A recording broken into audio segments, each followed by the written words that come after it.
the one thing there that hits me quite poignantly is the idea of vulnerability and being open to be vulnerable.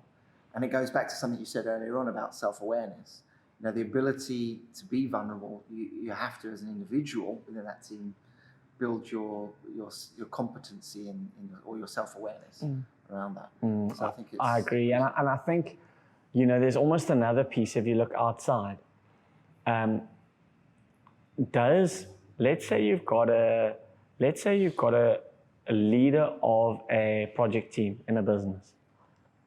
Does she feel safe enough in her role, as enabled by her boss? Does she feel safe enough in her role to be vulnerable? Because if you look at where conflict or errors happen in businesses or in sports teams, often you need to go up the ladder. So we'll often say, well, Mike's the problem. Well, Mike might be the problem in this environment, but actually it's because of he's working in an industry that's about to tank. That doesn't mean you're absolved of any blame, but we need to then say, okay, well, hang on, let's look at our relationship with the industry. Rather than saying, well, Mike's a problem, we need to send him on 25 hours of personal EQ development. It's irrelevant.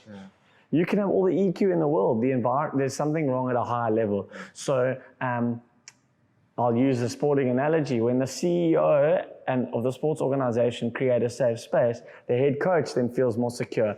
He or she can then show more vulnerability and elicit more trust, which then will filter down.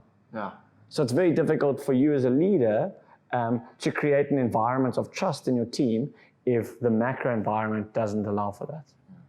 The example of that vulnerability and showing that, I mean, I know you're a big football fan as well. And when we have met, we probably spend more of our time talking about football than we do. Which is okay.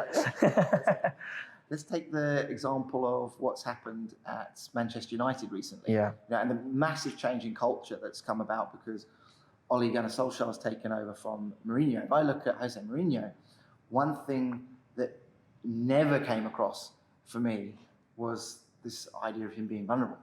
In any sense whatsoever. There was absolution of blame. It was never his fault, and he couldn't put himself out there. Do you think that's been part of the culture change there? Is that Ollie's come in and he's just open and it's just honest and it's because you see it filtering through. Yeah, I mean, I haven't been there, so it's hard to be matter of fact about it. So it kind of indicates my point. There were big mistrust issues between Mourinho and Ed Woodward, the chairman.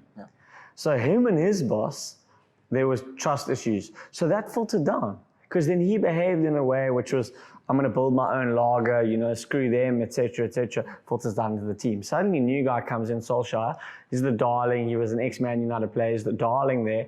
This relationship works, so this relationship becomes a lot easier.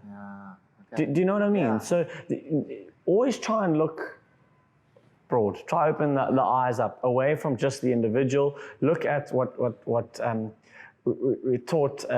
John Derry Joyce talks about. Don't focus so much on the dancer. Focus on the dance.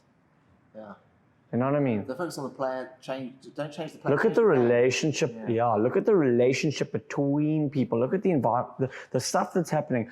The not old way, but the common way is like we'll focus on Mike or we'll focus on Tom and we'll send them on EQ training, and things will.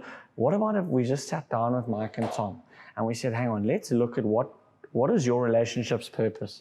Okay, so how can we change our behavior in order to meet that purpose? And you make it about something outside of yourself, because that helps with the ego, doesn't it? Because if it's about me, and you're going, well, Tom, you are I'm probably not going to trust you. I'm probably going to go, well, you're a dick. Do you know what I mean? But if we say, hang on, the purpose of us meeting is to create a really good video content for your viewers. Okay, so what needs to exist between us in order to do that? Can we trust each other enough to produce great video content? Yes.